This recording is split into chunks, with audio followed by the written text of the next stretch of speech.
love the chase and the hunt, and I set the pace when I'm running. I always take what I want and I always give it 100. Don't need a bank, no I'm funded. Play the game like it's nothing. I'm always thankful for something. Don't take for granted, stay humble. Now wake up, it's time to look at the enemy. Look in the mirror if he is no friend to me. It's not working out, maybe it's the chemistry. It's time to break up so I can make a better me.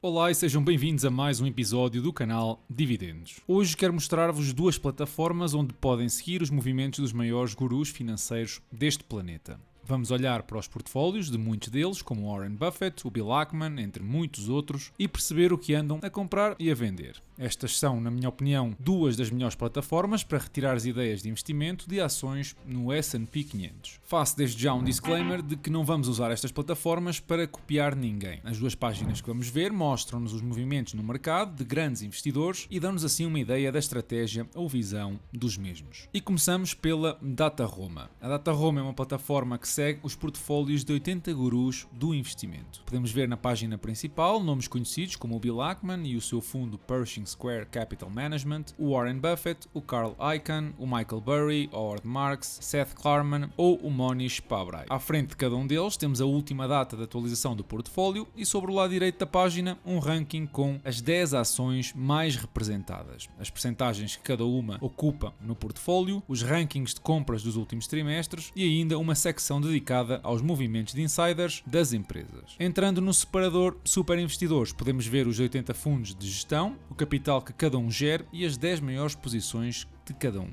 Por exemplo, vemos que o fundo da Melinda e Bill Gates tem mais de 38 mil milhões de dólares distribuídos em 74 empresas, onde a Microsoft ocupa mais de 30% do total do portfólio. Ou, por exemplo, o fundo do Brian Lawrence, com apenas 146 milhões em 9 posições, onde a mais representada é a Interactive Brokers. De todos, o maior fundo aqui representado é Berkshire Hathaway, do Warren Buffett, com mais de 300 mil milhões de dólares e 45 empresas. Entrando neste portfólio, vemos a lista das 45 empresas, onde a Apple representa mais de 50% e o Bank of America, a segunda maior posição, apenas 9%. Mais cá para baixo vemos dois ETFs, o SPY e o VU, que representam apenas 1% cada da carteira do Warren Buffett. Podemos ver que a coluna de atividade recente nos mostra as operações do último trimestre, onde reduziu a posição na Chevron em 10% ou na Amazon a 5%. Mas para entrar mais ao detalhe, podemos mover-nos nos separadores da atividade, onde temos uma visão por trimestre das compras e das vendas.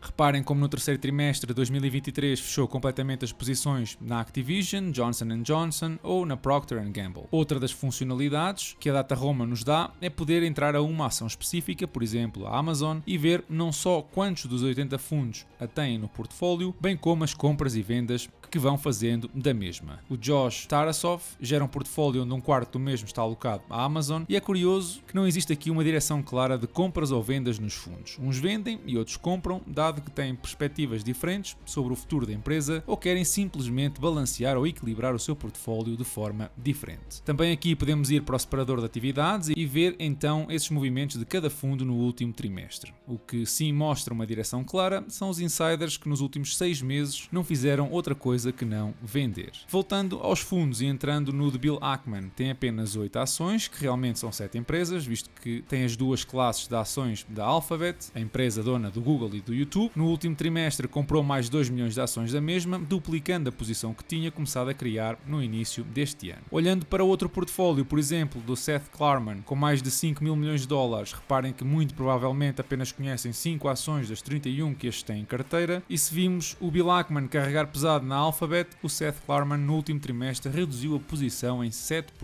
além de que também fechou na posição na Amazon. E o Seth Klarman é um dos investidores favoritos do Warren Buffett, até porque conseguiu retornos anuais de 20% nos últimos 30 anos. O Bill Ackman tem menos histórico, mas os retornos anuais rondam os 16%, o que também é, já de si, excelente. O Howard Marks é outro dos investidores que eu sigo atentamente e, se olhar para o seu portfólio, apenas conheço 3 empresas das maiores 15 posições. O valor do portfólio é semelhante ao do Seth Klarman, mas com o dobro das posições. Neste último trimestre aumentou a exposição são à chinesa JD.com e à mineradora chilena SQM. Outro investidor menos consensual é o Michael Burry, que gera bem menos que os anteriores, apenas 44 milhões, num portfólio com 11 empresas. Vemos ali algumas conhecidas, como a Stellantis, a Booking ou a Alibaba. Esta última, aliás, é a posição atual com mais perdas no seu portfólio. Reparem como no último trimestre fechou mais de 20 posições e orientou-se para o mercado chinês. Por fim, um investidor que tenho seguido nos últimos tempos é o Pat Dorsey, com uma carteira de 10 empresas e um valor de mais de 700 milhões de dólares. Foi diretor de estratégia de ações na Morningstar e escreveu um par de livros interessantes sobre investimento, e essa informação até está disponível no ícone que vês ali próximo do nome do fundo. Focado no longo prazo, neste último trimestre reduziu as posições na Meta e na Disney e fechou a posição na Roku. Por outro lado, duplicou a exposição a PayPal e adicionou mais um pouco de Alphabet.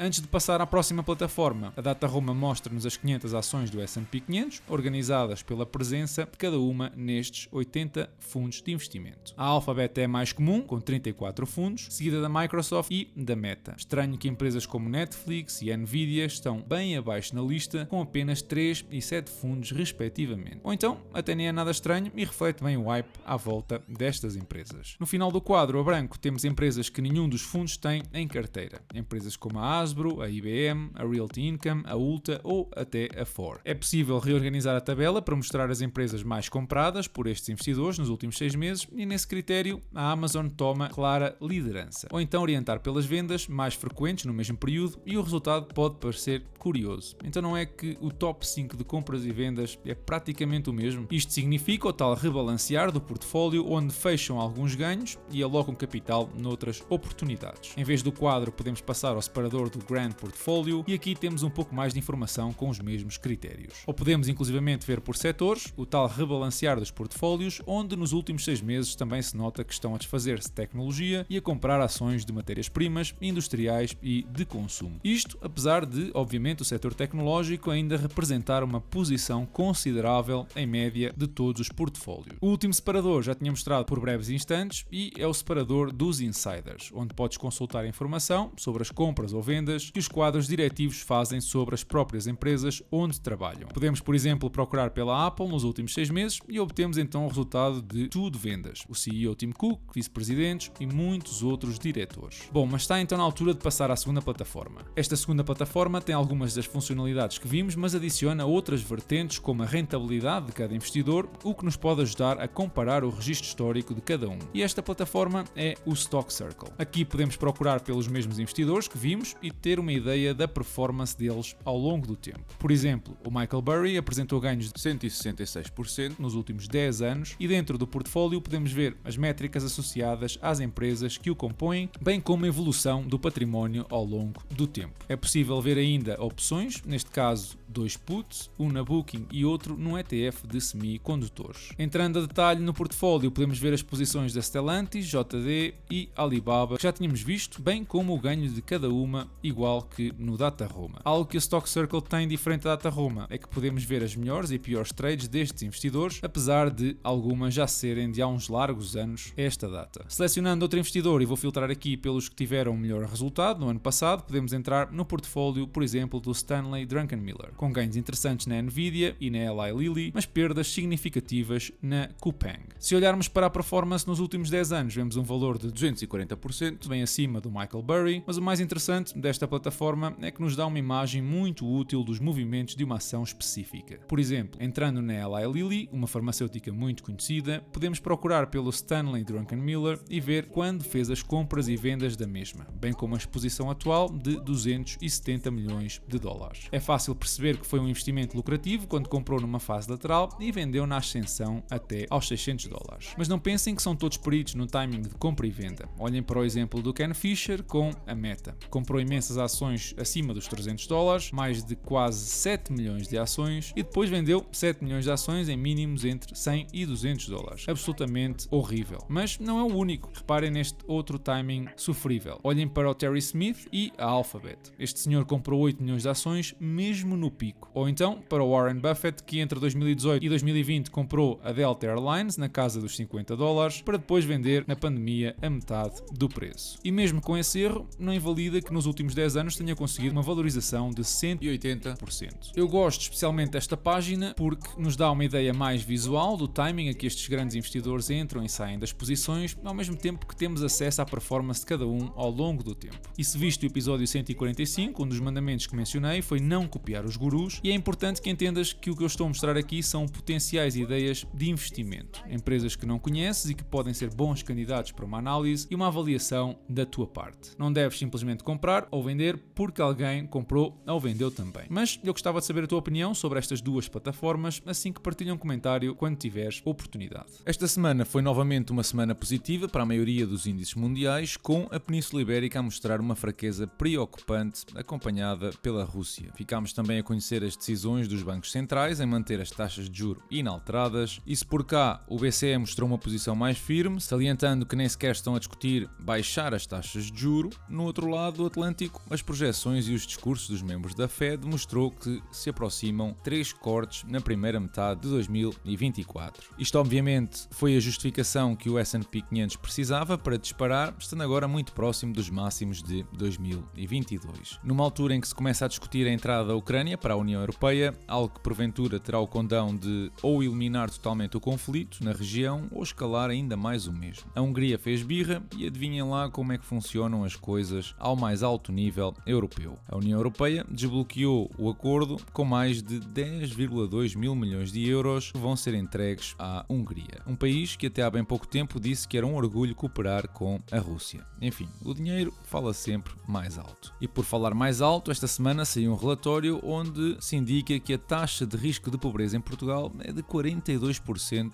não contabilizando as transferências sociais. Temos um país subsídio dependente e este indicador espelha bem a realidade de metade da população que, se vocês estão a pensar que estamos a falar só de idosos, vão ficar surpreendidos quando vos mostrar que o estudo indica que os menores de 18 anos são os mais afetados. Salientar ainda que o nível de escolaridade tem um impacto tremendo em reduzir este contexto social. Bom, a nível de portfólio, vimos então 5 subidas de dividendos de empresas como a Amgen, a Realty Income, American Tower, Nucor e Pfizer. Uns maiores do que outros, mas tudo a contribuir para aumentar o meu rendimento passivo. Em relação à performance, o portfólio fechou a semana nos 35% de valorização e conseguiu $84 em dividendos nesta primeira metade do mês de dezembro. E é tudo por hoje. Já sabes que podes apoiar o canal aqui no YouTube deixando um like e um comentário, subscrevendo e partilhando com os teus amigos. Podes seguir-me no Patreon e no Instagram, onde vou subindo conteúdo exclusivo para essas plataformas. Da minha parte, eu desejo-vos uma excelente semana e bons investimentos.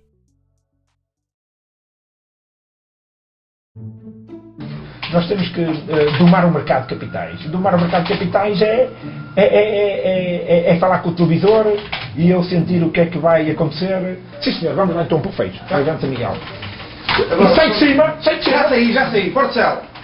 3.500. Quantas cabe mais? 1.000? Todas!